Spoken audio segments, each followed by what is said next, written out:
The Descent of Inanna. From the great above, the goddess Inanna opened her ear to the great below. My lady Inanna abandoned heaven and earth to descend to the underworld. In Uruk, Batabir, Zabalam, Adab, Nippur, Kish, and Akkad, she abandoned her temple to descend to the underworld. She gathered together the 7 holy relics and took them into her hands.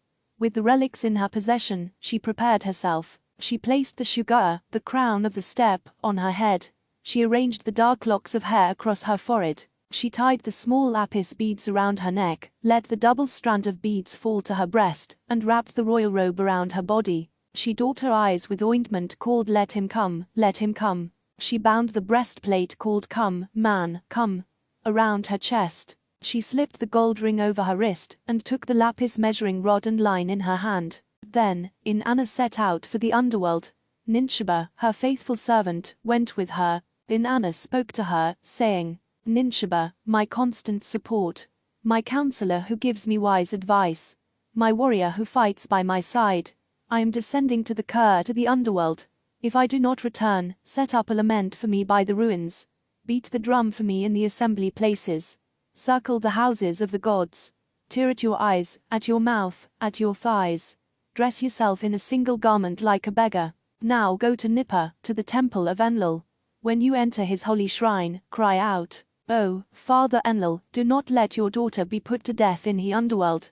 Do not let your bright silver be covered with dust in the underworld. Do not let your precious lapis be broken into stone for the stoneworker.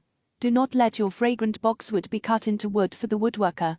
Do not let the holy priestess of heaven be put to death in the underworld. If Enlil will not help you, go to to the temple of Nanna, and weep before Father Nanna. If Nanna will not help you, go to Eridu, to the temple of Enki, and weep before Father Enki. Father Enki, the god of wisdom, knows the food of life, the water of life, the secret of life. Surely he will not let me die. Inanna started on her way to the underworld, but stopped and said, Go now, Ninshaba. Do not forget the words I have commanded you. When Inanna arrived at the outer gates of the underworld, she knocked loudly. She cried out in a fierce voice, Open the door, gatekeeper. Open the door, Niti. I alone would enter. Niti, the chief gatekeeper of the Kur, asked, Who are you? She answered, I am Inanna, Queen of Heaven, on my way to the east. Niti said, If you are truly Inanna, Queen of Heaven, on your way to the east, why has your heart led you on the road from which no traveler returns? Inanna answered, Because of my older sister Erishkigal. Her husband Gugalanna, the bull of heaven, has died. I have come to witness the funeral rites. Let the beer of his funeral rites be poured into the cup. Let it be done. Niti spoke. Stay here, Inanna, I will speak to my queen. I will give her your message. Niti, the chief gatekeeper of the Kur, entered the palace of Erishkigal, the queen of the underworld, and said, My queen, a maid as tall as heaven, as wide as the earth, as strong as the foundations of the city wall, waits outside the palace gates. She has gathered together the 7 me. She has taken them in her hands. With the me in her possession, she has prepared herself. On her head she wears the shugara, the crown of the steppe. Across her forehead her dark locks of hair are carefully arranged. Around her neck she wears the small lapis beads, and at her breast she wears the double strand of beads. Her body is wrapped in the royal robe. Her eyes are daubed with the ointment Let Him Come, Let Him Come. Around her chest she wears the breastplate called Come, Man, Come. On her wrist she wears the gold ring. In her hand she carries the lapis measuring rod and line. When Erishkigal heard this, she slapped her thigh and bit her lip. She took the matter into her heart and dwelt on it. Then she spoke. Come, Niti, my chief gatekeeper of the Kur, heed my words. Bolt the 7 gates of the underworld. Then, one by one, open each gate a crack, and let Inanna enter. As she enters, remove her royal garments. Let the holy priestess of heaven enter bowed low. Niti heeded the words of his queen. He bolted the 7 gates of the underworld.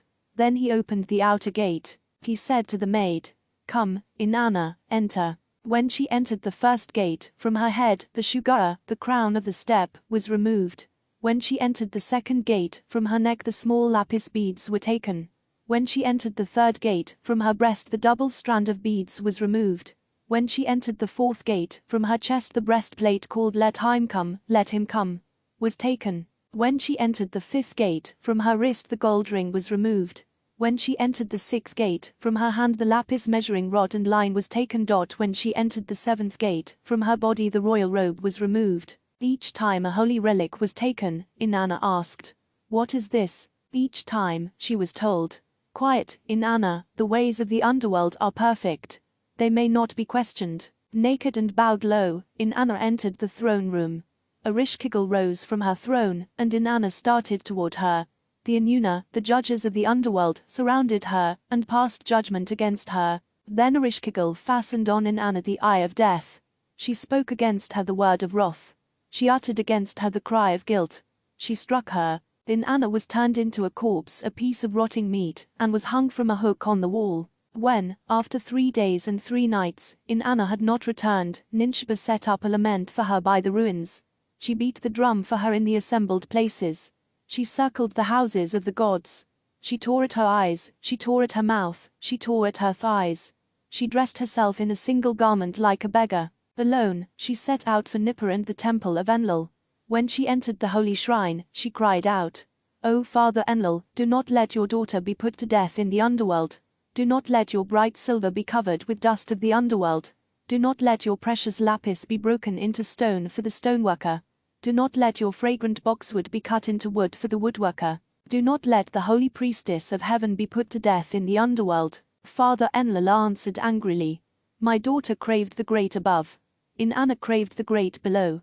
She who receives the holy relics of the underworld does not return. She who goes to the dark city stays there." Father Enlil would not help. Ninsheba went to and the temple of Nanna. When she entered the holy shrine, she cried out to Nanna the same as she had to Enlil, and Nanna answered the same. Father Nanna would not help. Ninsheba went to Eridu and the temple of Enki.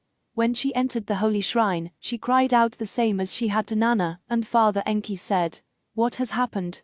What has my daughter done? Inanna, queen of all the lands, holy priestess of heaven, what has happened? I am troubled, I am grieved." From under his fingernail Father Enki brought forth dirt. He fashioned the dirt into a kagara, a creature neither male nor female. From under the fingernail of his other hand he brought forth dirt. He fashioned the dirt into a galata, a creature neither male nor female. He gave the food of life to the kagara and the water of life to the galata, saying, "Go to the underworld, enter the doors like flies." Ereshkigal, the queen of the underworld, is moaning with the cries of a woman about to give birth. No linen is spread on her body. Her breasts are uncovered. Her hair swells about her head like leeks. When she cries, "Oh!" "Oh, my inside." Cry also, "Oh, oh, your inside." When she cries, "Oh, oh, my outside." Cry also, "Oh, oh, your outside." The queen will be pleased. She will offer you a gift. Ask her only for the corpse that hangs from the hook on the wall. One of you will sprinkle the food of life on it, and the other will sprinkle the water of life.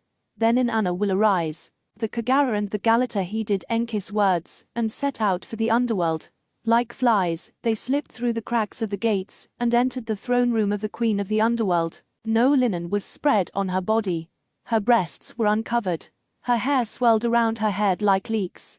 Ereshkigal was moaning, "Oh!" "Oh, my inside."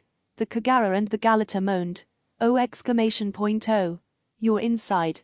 She moaned, "Oh, oh, my outside." They moaned, "Oh, oh, our outside." She groaned, "Oh, oh, my belly." They groaned, "Oh, oh, your belly." She groaned, "Oh, oh, my back." They groaned, "Oh, oh, your back." She sighed, "Ah, ah, my heart." They sighed, "Ah, ah, your heart." She sighed, "Ah, ah, my liver." They sighed, "Ah, ah, your liver." Ereshkigal stopped and looked at them. She asked, "Who are you, moaning, groaning, sighing with me? If you are gods, I will bless you. If you are mortals, I will give you a gift. I will give you the water gift, the river in its fullness." The Kagara and Galata answered, "We do not wish it." Ereshkigal said, "I will give you the grain gift, the fields in harvest." Again, the Kagara and Galata said, "We do not wish it." Ereshkigal said, "Speak then. What do you wish?" They answered, "We wish only for the corpse that hangs from the hook on the wall." Ereshkigal said, "The corpse belongs to Inanna." They said, Whether it belongs to our queen, whether it belongs to our king, that is what we wish. The corpse was given to them. The Kagara sprinkled the food of life on the corpse. The Galata sprinkled the water of life on the corpse. Inanna rose, and was about to ascend from the underworld when the Enheduanna, the judges of the underworld, seized her. They said, "No one ascends from the underworld unmarked. If Inanna wishes to return from the underworld, she must provide someone in her place." As Inanna ascended from the underworld, the Gala, the demons of the underworld, clung to her side. The Gala were demons who know no food, who know no drink, who eat no offerings, who drink no libations, who accept no gifts. They enjoy no lovemaking. They have no sweet children to kiss. They tear the wife from the husband's arms, and the child from the father's knees. They steal the bride from her marriage home. These demons clung to Inanna. The small demons who accompanied Inanna were like reeds the size of low picket fences. The large demons who accompanied Inanna were like reeds the size of large picket fences. The demon who walked in front of Inanna was not a minister, yet he carried a scepter. The demon who walked behind her was not a warrior, yet he carried a mace. Ninshaba, dressed in a soiled sackcloth, waited outside the palace gates. When she saw Inanna surrounded by the demons, she threw herself in the dust at Inanna's feet. The demons said, "Walk on, Inanna, we shall take Ninshaba in your place." Inanna cried, "No. Ninshaba is my constant support. She is my counselor who gives me wise advice. She is my warrior who fights by my side. She did not forget my words. She set up a lament for me by the ruins. She beat the drum for me at the assembly places. She circled the houses of the gods. She tore at her eyes, at her mouth, at her thighs. She dressed herself in a single garment like a beggar. Alone she set out for Nippur and the temple of Enlil. She went to Ur and the temple of Nanna. She went to Eridu and the temple of Enki. Because of her, my life was saved. I will never give Ninshaba to you." The demons said, "Walk on, Inanna, we will accompany you to Amma." In Amma, at the holy shrine, Shara the son of Inanna, was dressed in a soiled sackcloth. When he saw Inanna surrounded by the demons, he threw himself in the dust at her feet. The demons said, "Walk on to your city, Inanna. We will take Shara in your place." Inanna cried, "No, not Shara. He is my son who sings hymns to me. He is my son who cuts my nails and smooths my hair. I will never give Shara to you." The demons said, "Walk on, Inanna. We will accompany you to Bad-Tabira." In Bad-Tabira, at the holy shrine, Lulul, the son of Inanna, was dressed in a soiled sackcloth. When he saw Inanna surrounded by the demons, he threw himself in the dust at her feet. The demons said, "Walk on, Inanna. We will take Lulul in your place." Inanna cried, "No, not Lulul. He is my son. He is a leader among men. He is my right arm. He is my left arm. I will never give Lulul to you." The demons said, "Walk on to your city, Inanna. We will go with you to the big apple tree in Uruk." In Uruk, by the big apple tree, Dumuzi, the husband of Inanna, was dressed in his shining holy relics. He sat unmoving on his magnificent throne. The demons seized him by the thighs. They poured milk out of his 7 churns. They broke the reed pipe which the shepherd was playing. Inanna fastened on Dumuzi the eye of death. She spoke against him the word of wrath. She uttered against him the cry of guilt. "Take him away. Take Dumuzi away." The Gala, who know no food, who know no drink, who eat no offerings, who drink no libations, who accept no gifts, seized Dumuzi. They made him stand up, they made him sit down. They beat the husband of Inanna. They gashed him with axes. Dumuzi let out a wail. He raised his hands to heaven to Utu, the god of justice, and beseeched him. "O Utu, you are my brother-in-law. I am the husband of your sister. I brought cream to your mother's house. I brought milk to Ninjal's house.